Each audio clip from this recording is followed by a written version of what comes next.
If someone told me I would one day stand in a small rental kitchen in Denver, staring at a divorce document while trying to accept that my wife was pregnant with my brother's child, I would have thought they were insane.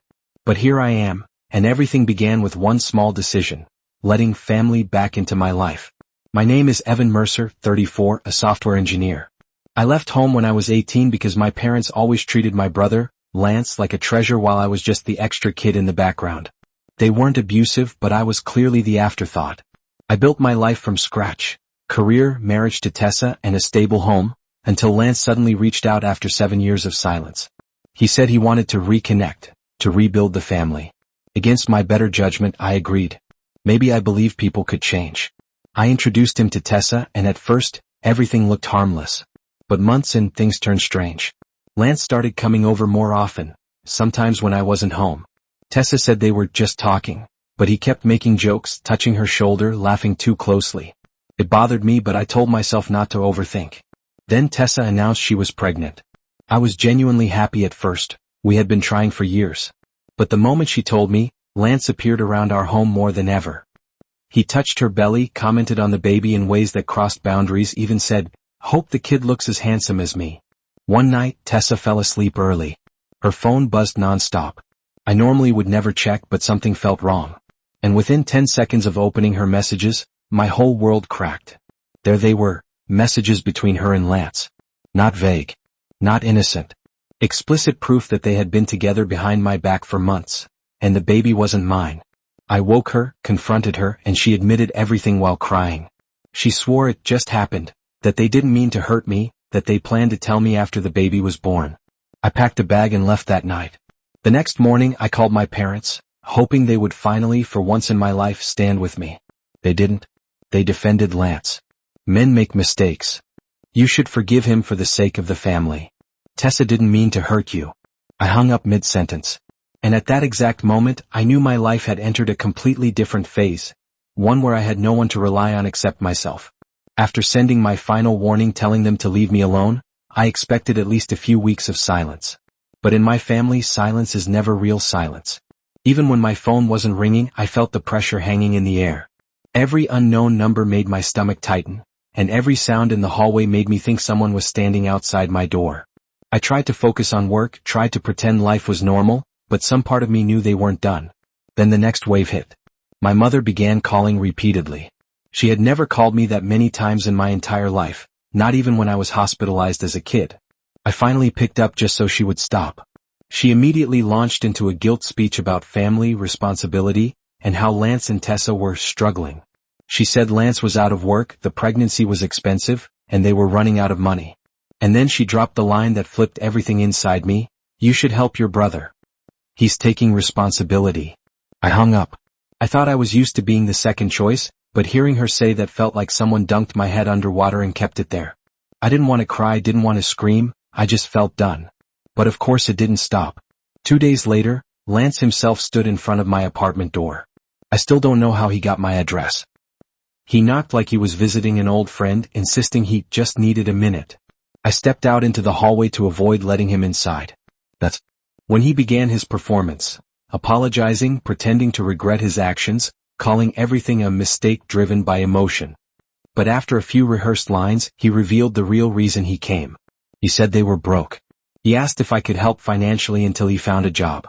For a moment, I honestly didn't know whether to laugh or punch him. I just told him to leave.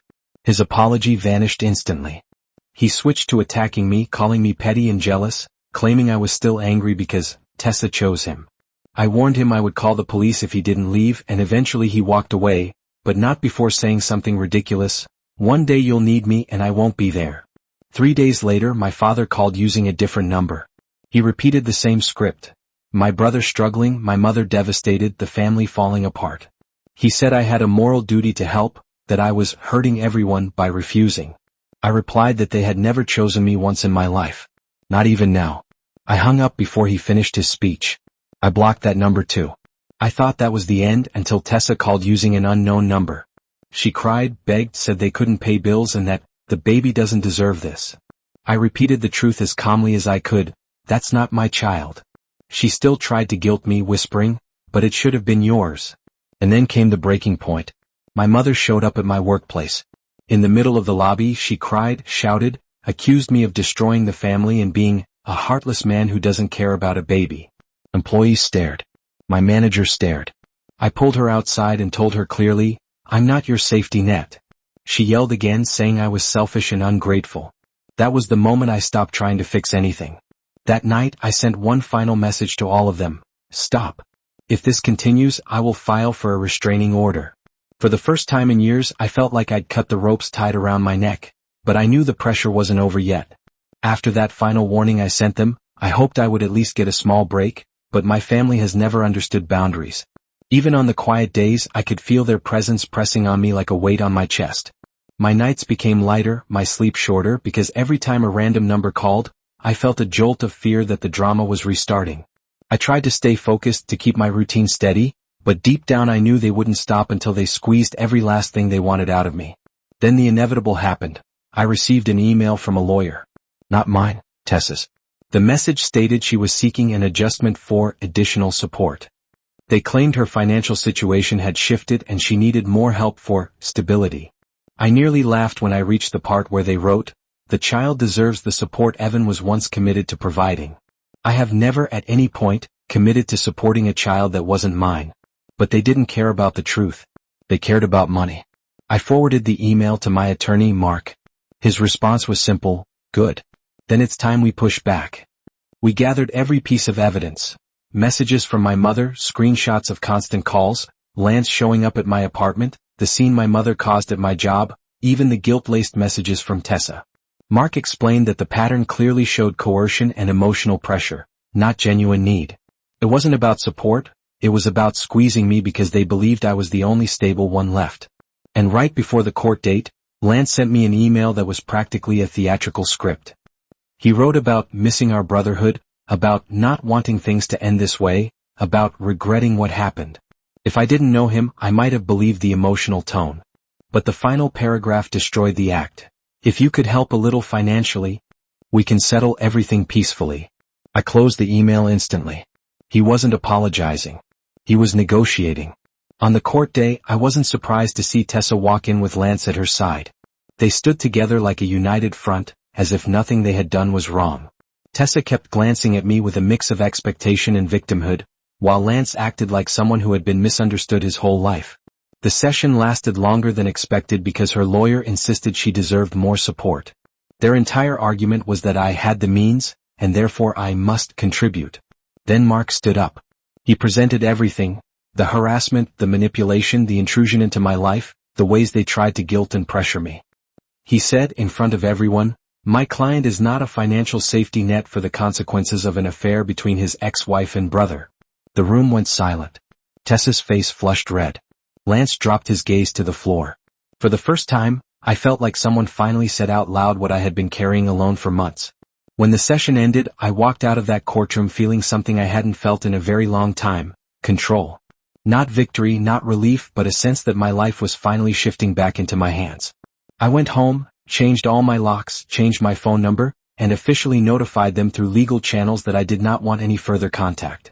Mark prepared the paperwork for a restraining order if they dared push again. And that night, as I sat in the quiet, I realized something important. I wasn't just reacting anymore. I was finally fighting back. When the judge finally delivered the ruling, I felt my lungs release a breath I didn't know I'd been holding. The decision was clear. Tessa would not receive any additional support, and the amount she already had would be significantly reduced. The court acknowledged the harassment and pressure I had endured, and most importantly, confirmed I had no responsibility whatsoever for their child. I didn't smile. I didn't celebrate. But a heavy weight slid off my chest, leaving me standing there in quiet relief. Tessa hurried out of the courtroom without looking at me. Lance followed behind her, his expression a mix of disbelief and resentment, as though he couldn't fathom a world where I didn't lose. To them, I was always the one who stayed silent, the one who swallowed everything for the family. Seeing their shock felt like a strange, muted closure. Not satisfaction, just the realization that they never expected me to stand up for myself. 2 days later, my father left one last voicemail. His voice was tired, bitter, disappointed. He said, "You've destroyed this family." I deleted the message before he finished the sentence. I didn't want to hear any more appeals to blood, loyalty, or obligation. If protecting myself meant I was the villain in their story, then fine. I wasn't interested in playing the obedient son anymore. I refused to carry guilt that didn't belong to me. Once the case closed, I did what I should have done years ago. I cut every remaining tie. I blocked all numbers, shut down every shared account, and informed the apartment management not to let any of them inside the building. My attorney sent out a final legal notice warning them that any further contact would result in immediate action. For the first time in months, my phone stayed silent, not with tension but with peace. What surprised me most in the weeks that followed was how quickly my life shifted. I worked more, met friends more, spent time outside, and rediscovered what quiet felt like. No more panicked glances at my door when someone walked by. No more dread when the phone rang. The absence of chaos felt strange at first, but eventually, it became comforting, like waking up from a long nightmare and finally remembering what normal life looked like. Then came an unexpected message from my aunt, one of the few relatives who stayed out of the drama. She said she'd heard everything, that she wasn't surprised, and that she was sorry for what the family had done. I didn't vent or explain. I simply replied, "I'm okay, and I'm moving on." It was the truth. Not perfect, not healed, but okay. And that was enough. One quiet evening, I sat by the window of my new apartment overlooking Denver, realizing something important. I no longer feared the sound of footsteps in the hallway. I no longer feared unknown numbers calling me. I no longer looked over my shoulder wondering when the next blow would come. My family chose to defend the person who destroyed my marriage, but I no longer needed their validation, support, or acknowledgement. Freedom felt unfamiliar but real. Looking back, the only regret I have is letting them back into my life in the first place. I gave them another chance and they hurt me exactly the way they always had. But now, I finally understand the lesson I should have learned years ago. Family isn't defined by blood, it's defined by respect. And they never gave me any. If they ever try to come back into my life again, I won't hesitate. I know how to fight for myself now, something they never imagined I could do.